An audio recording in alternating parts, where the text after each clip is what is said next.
Welcome to the weekly in Yaakov class. Today is Thursday, the 23rd of the month of Sivan. This is a very special, auspicious day.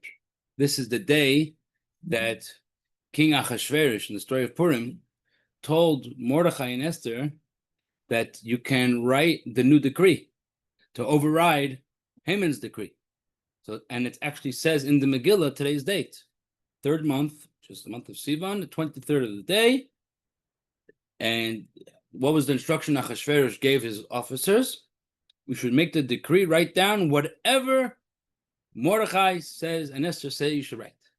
So basically giving a green light for whatever our hearts desire. The gates are open today to ask, and we're going to get it. So we are learning in the tractate of Shabbos. We are on folio. The page that we're on is page 41. Not in your pages are different. In the Gemara, it's page 41. Rav Zera. Rav Zera was a Talmudic scholar, Amoira, in the time of the Talmud. I mean, Talmudic scholar is probably the wrong term. That's somebody that studies Talmud. He made the Talmud. He was in the time that they were making the Talmud. The Grand Master. So he had become Mishtamit min Rav Yehuda. He was staying away from his teacher. His teacher's name was Rav Yehuda, and he was trying to stay away from him. Not because he got into trouble, but for a different reason. What was the reason why Rabbi Zera was trying to hide from Rav Yehuda? The boy lemesak la'ara de Yisrael. Rav Zera had a very strong desire to make aliyah, to go to the land of Israel. It was at that time where it became safe to go to the land of Israel. Most of the Jews were in Babylonia, in Bavel, present-day Iraq. And the ways and the decrees and the tzaras that were for many years in the land of Israel were becoming less, and it was becoming more popular to go. So Rav Zera had a strong desire to visit the Holy Land. He felt the holiness, and he wanted to go. Yeah, but he had a problem. Problem was that his teacher, Rav Yehuda, strongly forbade to go to Israel. He was against going to Israel. Why? The Amar of Yehuda, Rabbi Yehuda says, Kol ha'ila mi Bavel eretz Yisrael, oiver ba'aseh. Anyone that's going to leave Babylonia and go to Israel is actually transgressing a sin. What's the sin? Shneimar, the Torah says, the prophet Yirmiyahu says, Bavela yavoyu, yuvo, v'shama yihiyu. You will be brought, God had promised the Jewish people, you will be brought to Bavel, you'll be sent to exile, v'shama yihiyu, and you'll have to stay there. Rabbi Yehuda took that to mean that during the time of exile, one is to stay in exile. And we can't go up to Israel. This was Rabbi Yehuda's opinion. Is this the same thing that the Satmar believed? So it's a little different. There is a connection, but it's not, this is not their source. It's not the source.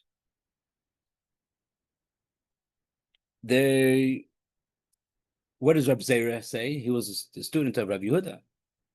A few verses before this verse that says about going to Bavel, maybe even the verse right before, talks about the vessels of the Holy Temple. Rabbi Zera said that this verse is not talking about people. This verse is talking about the vessels of the temple. That the vessels of the temple, the menorah and the mizbeach, they are going to be brought to Babylonia, and they will stay there till the time comes for them to be redeemed. But people can go back. And the proof is that so many people, so many rabbis, great rabbis have gone back, and there's many yeshivas in there to Israel already back then. So Rabbi Zera wanted to go. But he had a problem because his own teacher was against going. So therefore, what was the simple solution? Stay away from your teacher. He won't be able to tell you off. And when you get a chance, you go. And that was his plan. When he finally was about to go, he had the strong desire to to get one last Torah thought from his teacher. He learned a lot of Torah from Rabbi Yehuda. Now he's leaving and he's probably never going to come back. He wants to go for one last time, maybe just to see him, to hear something from him. He's already had the tickets in his hand. Maybe at the point of no return. He's like, I could go just to see him one last time. Omar, he said, Ezel ve'eshma minei milsa. I'm going to go hear something from him. Ve'esi, and I'll come back. Ve'esak, and I'll go to Israel. Azal, he went. And when he came to the place where he lived, he asked, where's Rav Yehuda? And they told him at that moment he was in the bathhouse. Small places. That's where he had to find him. This was his only last chance to see him. Okay, I'll go to the bathhouse. Maybe I'll learn something from him there. This continues to the story we had last week. Last week we had a story similar. Like all these sections have to do with people either going in or coming out of the bathhouse. That was we continuing the flow. So he went to the bathhouse and he found Rabbi Yehuda there. And he heard Rabbi Yehuda telling his attendant, he told him in Hebrew, in the holy tongue, Ocean Ave, he told him, bring me a neser. Neser is like type of soap or some earth that they used to use for soap. Havili masrik, bring me a comb. And then he switched to the language of Aramaic. And he told all the other people that were there, maybe he had some students that were there, he made like an announcement in the bathhouse. He said, Pischu pumaychu, open your mouths, va'apiku havla, and breathe in, inhale steam from the bathhouse. It's full of steam. Inhale steam. And then he told them one more statement. You should drink from the water. Drink hot water. Even if you have to drink hot water from that was being used, they were heating up over their water for the bathhouse, drink some of the hot water. If you have a coffee, take a coffee, tea. If not, take some of the water. I don't know if he meant take the water from where you're actually bathing, but find some clean water and drink. It's good to drink some hot water when you go to the bathhouse. Reb Zera, hearing these three things, he left. Number one, he was told, they asked him to bring some soap and a comb. Number two, he said, inhale steam. And number three, drink hot water. Rav Zera heard these three things, and he says, oh, now I could go to Israel. It was worth coming all the way here to hear these three statements. So the Gemara wants to know, what did Rav Zera see so insightful or invaluable? Very good, thank you. What did Rav Zera find so valuable in these three statements that he said, oh, I learned something? What is that to learn over here? So the Gemara understood by themselves two of them, and the third one he still wanted to know.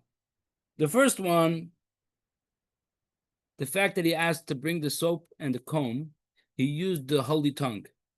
He said it in Hebrew, as opposed to the rest where he spoke Aramaic. So that's a lesson.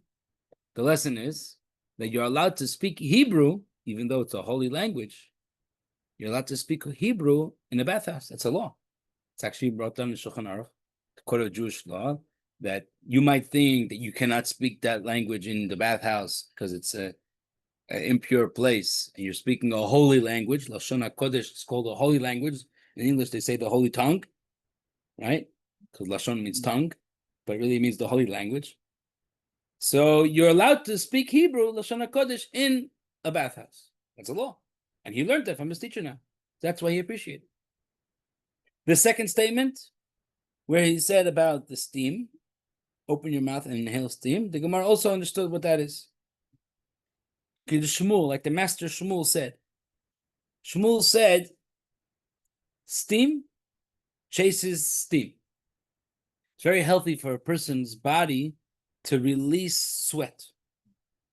Even today, exercise, one of the benefits of exercise, the body releases sweat. What's a good way to get the body to release sweat? Inhaling steam. Because the steam that you inhale chases out the steam in the body, and that helps the person sweat. So instead of going 10-mile biking, all you gotta do is take in some hot air and you're done. It's easier. Okay, so that's also a lesson. That's why he told him to take in the steam. It should be more healthy. What about the third one? Drinking the hot water. What's the purpose of that? My mal yusa. What's the benefit of drinking hot water in a bathhouse?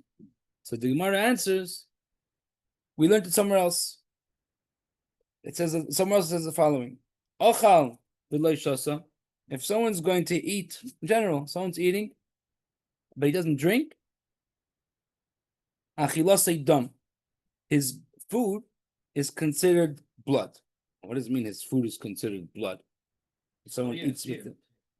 You have that this part you have in That part is there. Okay. What page? It's right underneath, on this, when Rabbi Judah said, when he said about the, drinking and. Right. See, Okay. Right here, right underneath the court from Yirmiyahu. Okay, good. So if somebody is just now, we're stepping away from the bathhouse for a moment. If somebody eats without drinking, it's not good for his blood circulation. It's not healthy. Literally, it means as if he's killing himself, but it's not healthy. Second statement, and this actually causes sicknesses of the intestines, stomach problems, digestive problems could come from a person not drinking while he's eating or right after he's eating. It's important to drink when you eat. I remember actually seeing that it says you shouldn't drink while you're eating, but right after. Together with the meal, it's important to drink. Next statement from this brisa. If someone eats and after he finishes eating does not walk at least 4 cubits, achilosi markeves, his food in his stomach could become rotten. And this actually could cause a person to have a bad smell coming from his body. Unpleasant smell could come from the fact that a person doesn't walk after he eats. So after supper, make sure to walk around the house or walk around the block. Number 3, if someone needs the bathroom, and while he needs the bathroom, instead of going to the bathroom, he eats. In other words, someone postpones going to the bathroom until after his meal. It's similar to an oven. Shehisiku agabe efrei, that you're relighting the oven on top of all the ashes that were there from before, which is not beneficial and it's not a smart idea to light the next fire on top of that. The one you're supposed to first clean out the ashes, and then so you have to first clean out your system, go to the bathroom, and then eat. This causes a person to sweat a lot.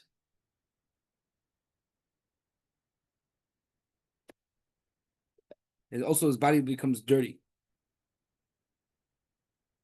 Oh, so I'm sorry. Okay, I'm going to change what I said before. The first one, when I said about that if he doesn't walk after he eats, that causes bad smell. That's bad smell of the mouth, from the mouth. And this one is from the body. Okay, so I'm going to clarify. Yeah, first one is a bad smell from the mouth, and the second one is from the body odor. Odor, that's how you say odor. Yep. Fourth statement, rachatz bechamin v'loishas mehen. If someone washes himself with hot water and he doesn't drink from the hot water, doime, it's going to be similar to tanner to oven, shehisiku mi b'chutz, that you heat up the oven from the outside, lo yisiku mi b'fnim, and you don't heat up the oven from the inside. What's the purpose of heating up the oven from the outside? The whole purpose of the oven is to be hot inside. But you taking your shower and getting your body all hot, you're heating up your body from the outside, which is good. But the main thing is to heat up from the inside. So you got to drink some hot water. This is what we said earlier. This was the statement that Rabbi Zera heard from Rabbi Yehuda right before he went to Israel. There was this statement that he told them they should drink from the water while they're in the bathhouse. Number 5, rachatz bechamim. If someone is going to wash himself with hot water, but you won't finish off his shower with some cooler water, it's similar to metal that you put into the fire to be able to shape. But afterwards, you don't put it into the cold water. You're always supposed to put the metal, the rod, after you put it into the hot water, you're supposed to put it into the cold that keeps it. That's how you temper it. That's how it makes it stronger. So also the body, Right. And see how tools are made. They forge it, with heat Right. to form the metal. And then they put in And coal. then they'll take it and put it in a barrel of cold water to cool it down. Mm-hmm. And this hardens the metal or makes it stronger. Exactly.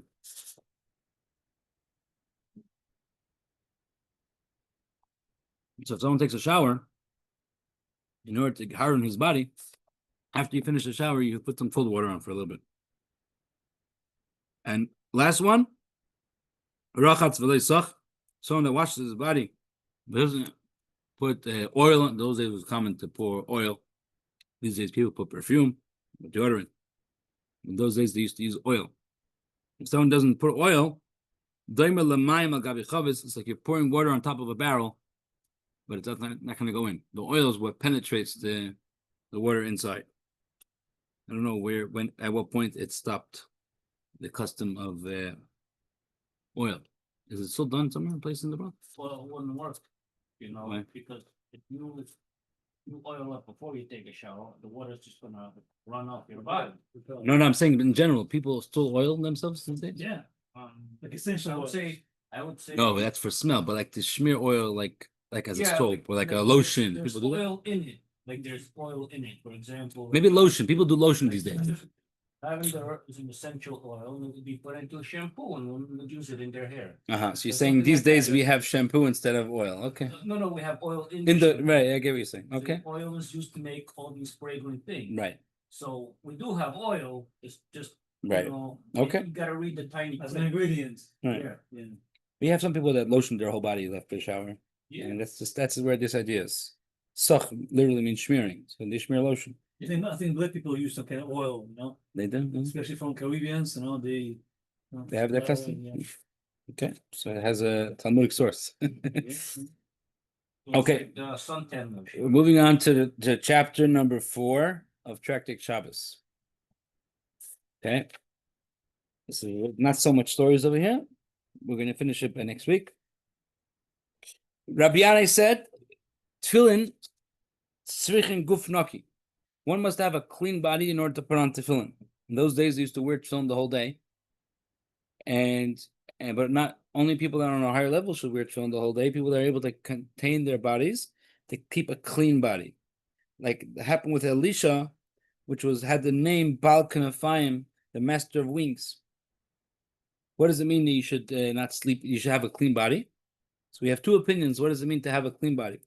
Abaya says one should not pass gas while he's wearing tefillin, and if he doesn't know how to control himself, he shouldn't put on tefillin. Rava says you shouldn't wear tefillin the whole day. Rava says you shouldn't sleep in them. Someone's very tired, he's not gonna be able to stop himself from nodding up. He shouldn't wear the tefillin the whole day.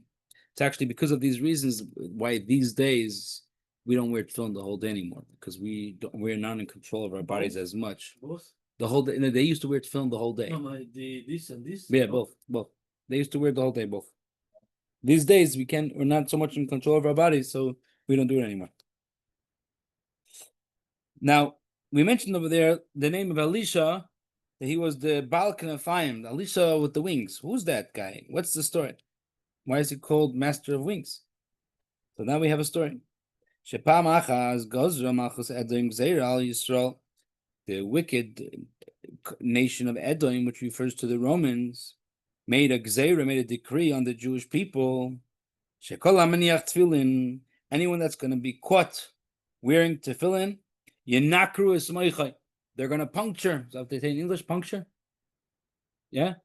English? What do they use word for yenakru? What are they going to do to his brain? Puncture his brain? Yeah. What does it say over there in English? Crush. They're going to crush his brain. We put the tefillin on top of the brain, and they say, we catch you wearing tefillin, your brain's going to be crushed, God forbid. There was a guy, his name was Elisha, great rabbi, and he wasn't afraid. I mean, he was afraid, but he felt tefillin was more important. And he put on the tefillin. Ra'u kasdur echot. One time, this Roman officer sees him with the tefillin. When Elisha sees that he was spotted, Ratz mipanav, he ran away. I saw a commentary that says he knew he was going to be caught, but he ran away so he could have a few more minutes to wear the tefillin. before he's caught, before he gets caught. Viratz Acharov, the officer chased after him. The Kevin Shegiatzlai, when he came to him, Nitala Meroishai, he took it from his head. Elisha took it from his head. Vachazam biyada, he held it in his hands, either because he was afraid the Roman would steal it, or maybe he was maybe you'd be able a little bit to get away with it. Maybe he didn't notice all the way, so he put it in his hands. So the Roman came up to him and said, "What do you have in your hands?" Mazeh biyadcha. Amarla, he said, "Kan feyoina. I have a set of pigeon wings." They opened up his hands, and sure enough, it was kan feyoina, the wings of a pigeon. And they called him from then on. They gave him that name, Elisha Bal Kanafayim, Elisha, the master of the wings. Why specifically did he say that they were kan feyoina? What made him think of that idea to say that he had the wings of a pigeon, of a dove? Sorry. Why specifically a dove more than any other bird? Mishum de'imtil Knesset Yisrael liyoin. The nation of the Jewish people are comparable, similar to a dove. Shneimar, like it says, kan feyoina nechbach kesef. It says in Tehillim, like the wings of a dove, which is covered with silver. Ma yoinok v'nefem mekinis alal, af Yisrael mitzvahs mekinis alal. Just like a dove, its wings protects it. Different than any other bird, the dove attacks with its wings. All of the birds attack with the beak. They want to say something, they say with their mouth. The dove protects itself with the wings. The Jewish people have mitzvahs. Mitzvahs are compared to the wings of a dove, and the mitzvahs protects the Jewish people. So when Elisha was holding the tefillin, he said, he didn't lie. He said, "What do you have in your hands?" "I have wings." He meant to say, "I have a mitzvah," and mitzvah is compared to the wings. God made a miracle that actually turned into wings. Now it's not. There's actually a question. Are you allowed to rely on a miracle? You're not supposed to rely on a miracle. So what Elisha do? Well, he says so some commentators say that he didn't rely on a miracle. He really felt that he's holding his hands, mitzvahs that are going to protect him, and it did,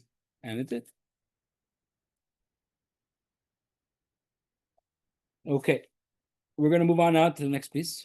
What? Chapter 5. Chapter 5. Yeah.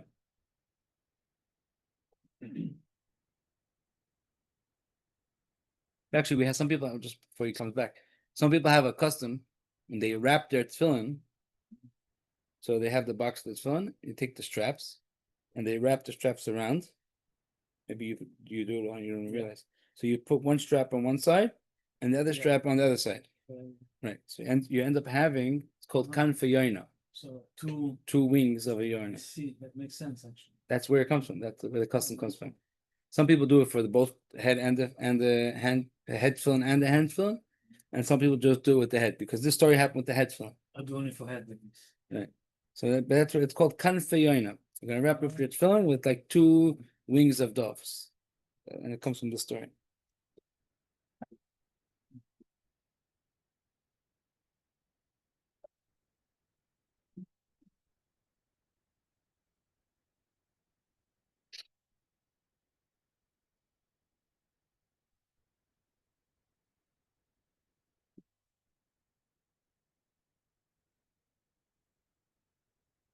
Okay, we're gonna move on now to chapter number 5.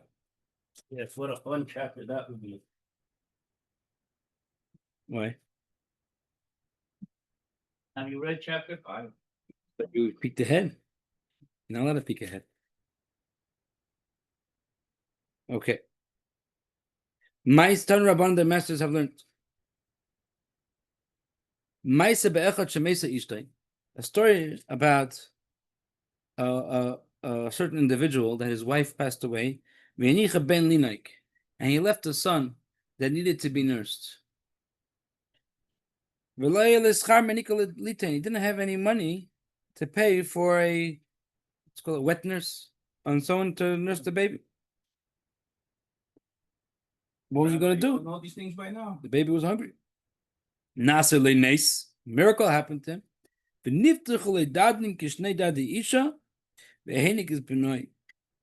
He was able to, from his own body, miracle happened, and his nipples opened, and he was able to nurse, milk flowed into his, and by him, into himself, by his own body, and he was able to nurse his child. Miraculous story. True story. So now we have a group of rabbis that are going to analyze this story. And it's funny to see different perspectives. Hence, you can always look at. People are gonna say this is where the transgender movement got its start. Yeah. No. So Rabbi Yosef said, Rabbi Yosef says, "Boy urei, come and see. Kama gadol adam zeh. This person must have been a great person. Why do you see such a great person? Shenas le'nes kazeh. A massive miracle like this happened to him. Something beyond nature. So this person must have been a great rabbi, a great guy, if such a miracle happened to him. That's one perspective. Comes Abaya. Abaya says, Adarabba. Adarabba means just the opposite. Come a guru Adam. This guy must have been not a good guy. This guy is inferior. This guy is not a good guy. Why? Hashem had to change nature for him? Nah. Hashem could have given him easily, sent him some money, and he would have been able to afford a nurse. Hashem had to make such a crazy miracle for him. What is Abaya's reasoning? What's Abaya's reasoning of looking at it this way?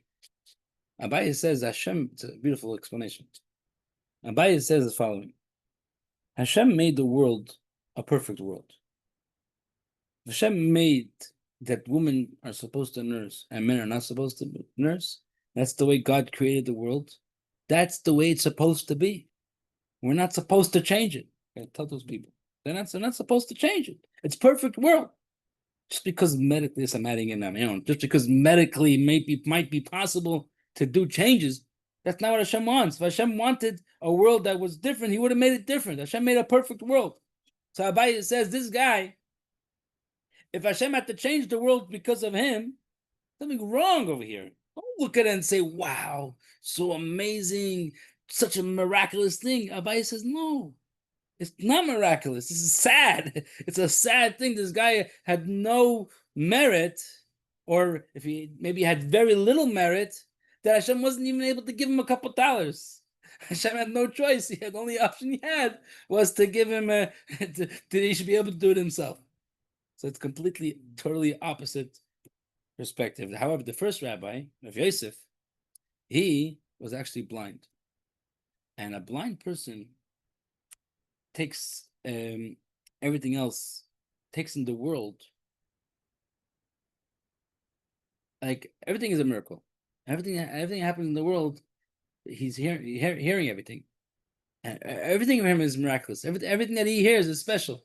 So when he heard the story, he looked at it in a way that he didn't look at it in a way. He saw it with his blind eyes in a positive way. Rav Yehuda, when he heard the story, he's not taking an opinion of the first two, but he's looking at it from a different aspect. And he says, you know what we can see from the story? How hard parnasa is, how hard getting food to a person is. Because instead of Hashem giving him food, Hashem made him this miracle. Again, he's not taking a side whether it was bad or not good, good or not good. What he's saying is, just look how difficult the concept of a person making a livelihood is.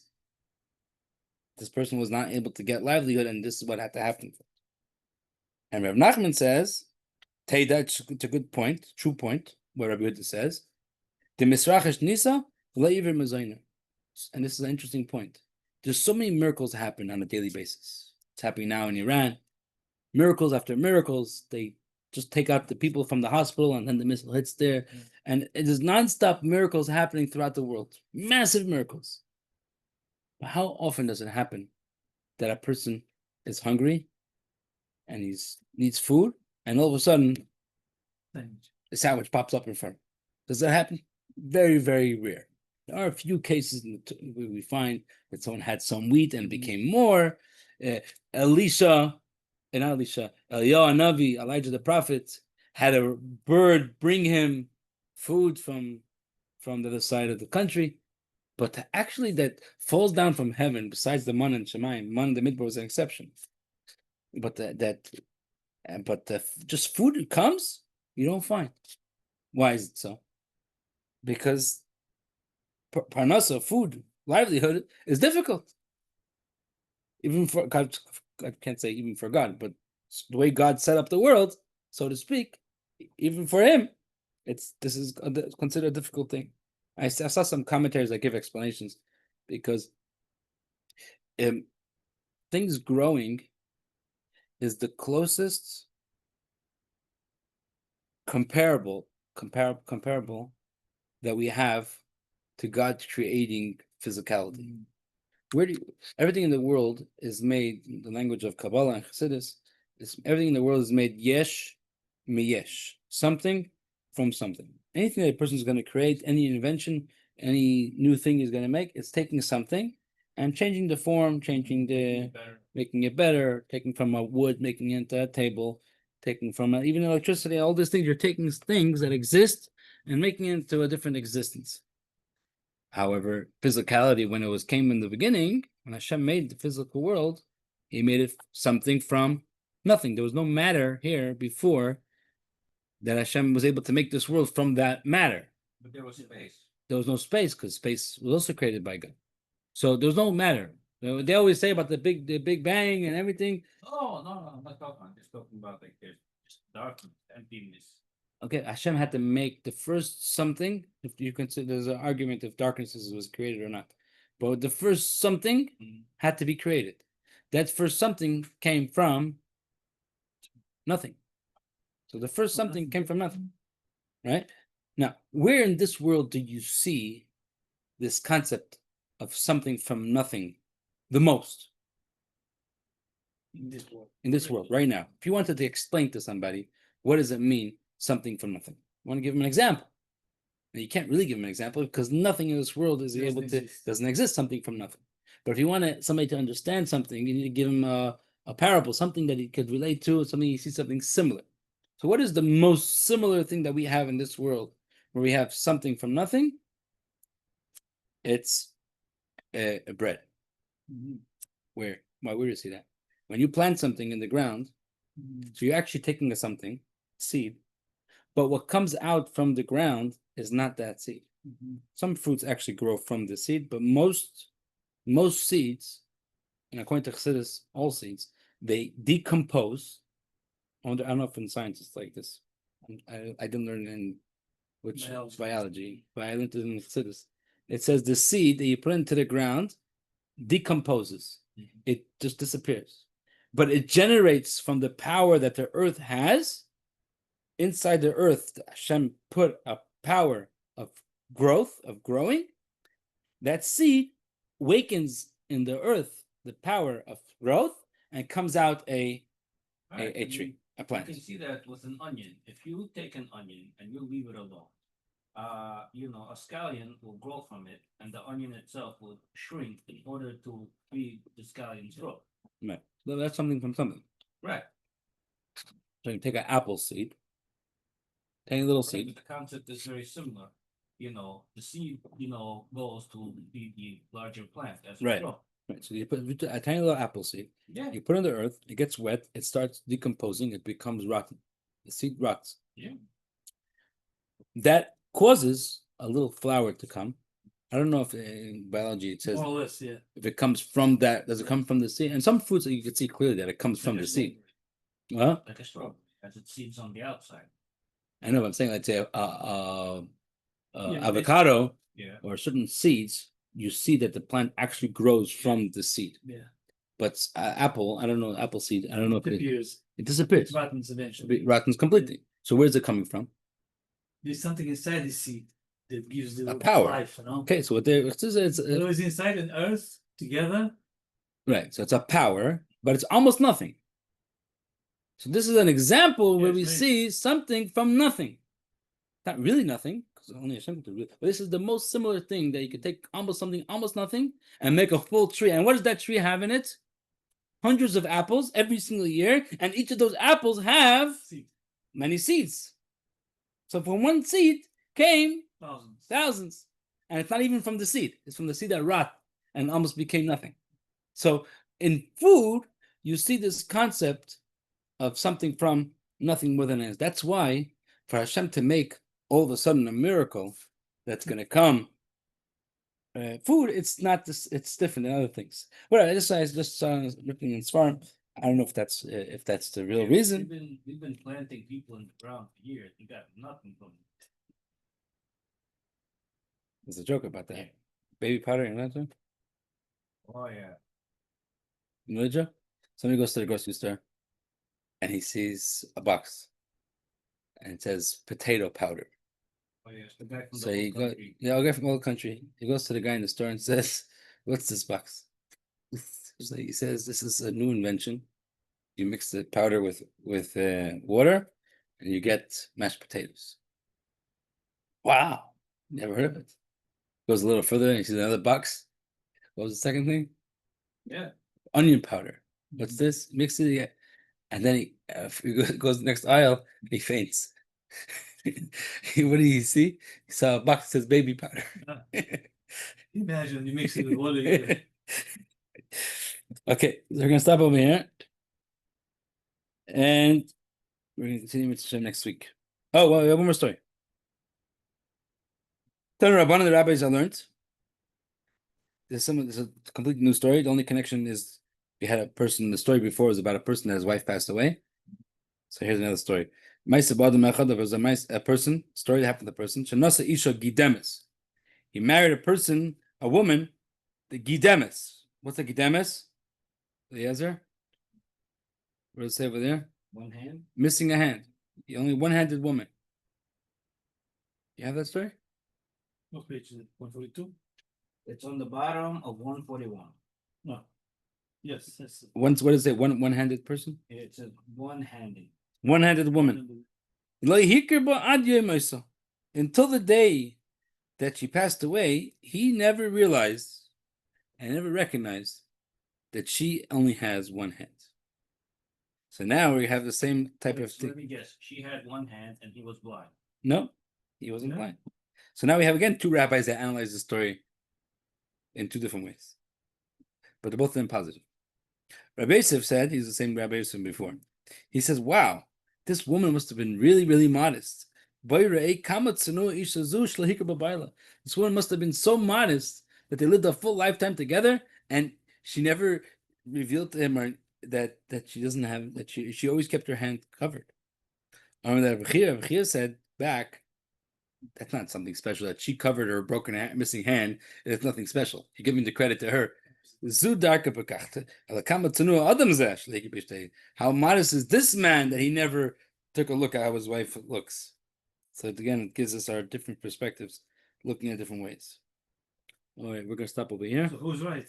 They're both right. It's just a matter of opinion, basically. Yeah. Again, these are different perspectives. Yeah, they In those days, the woman would be more covered, obviously, yes. like they have the Muslims, they cover themselves.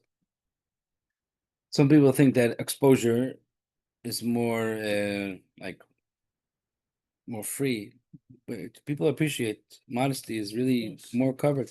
But Listen, it's funny, you know, I saw today. Modesty is slowly making a comeback, Rabbi. It is. All the nonsense. I don't There think are so. people